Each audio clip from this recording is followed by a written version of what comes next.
Good morning, everybody. I'm just going to hop on today and answer a question that I get a lot about how to network in the wedding industry when you are an introvert. I actually know a lot about this. I am completely introverted at heart. In high school, people always thought I was stuck up because I'm super shy when I first meet people. I've always felt like, oh, I don't want to be pushy. I don't want to, impose myself on someone else and all of that. So, but one thing I have learned in this industry is that your business is really as strong as the network that you have around you. So, my planning business did not really get anywhere until I started making connections through networking. And so I kind of figured out a way that I do it that makes me comfortable, that I think can be helpful, and also I think can lead to some deeper connections. So, what I'm going to talk about today is just when you're going to a networking event. In our area, we have the Skagit Wedding Society, we have the Snohomish Wedding Guild. There's always, Chamber of Commerce, get-togethers, Convention and Visitor Bureau type things. Lots of venues do their own kind of private venue tours for wedding professionals. There's lots of places to go and meet with other professionals in your area. So what I do when I am going to something, so let's take the Skagit Wedding Society, for example. I am the co-founder of that, so I kind of know everyone already, but when I go to something like that where I don't know people, but there is a known list of members, I like to look ahead at their website or whatever, where you can look at the membership and see who would be someone or a few people that would be beneficial to meet with. As a planner, it's always good to connect with, venues, photographers, really anybody that you can recommend. So I try and identify 3 people that I would really like to chat with and learn more about their business. And I reach out to them before the event. That way it's sort of a, introduction to kind of warm them up to the idea of even meeting with you.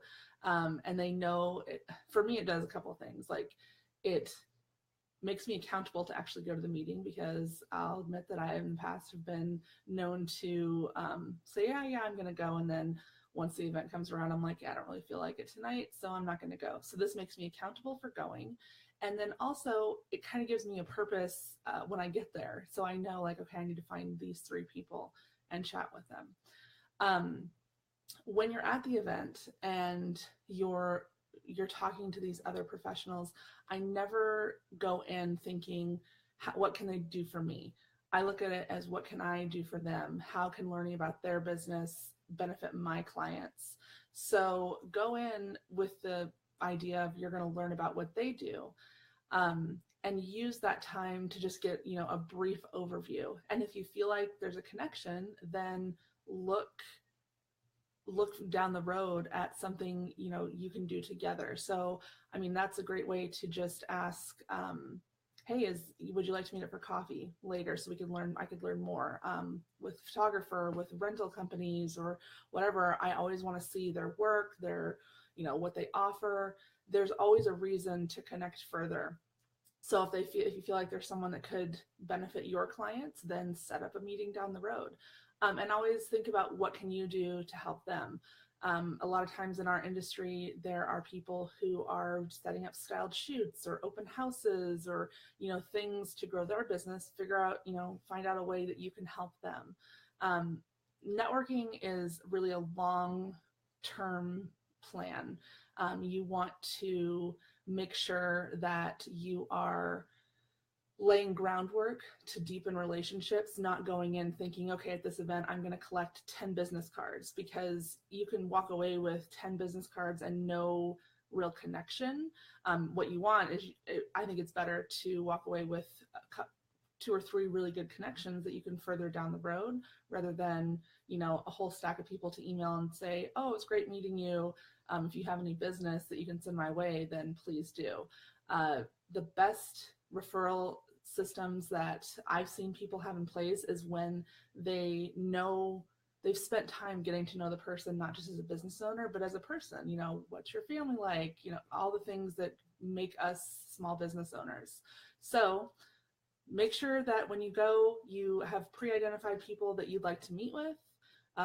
Make deep connections.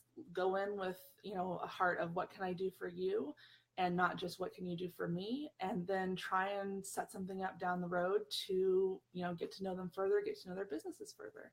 And I think with this, even if you're introverted, it kind of takes the scariness out of walking into a huge group of people when you're just trying to connect with just a few that you find really important. So I hope that was helpful, and I will see you tomorrow. Bye.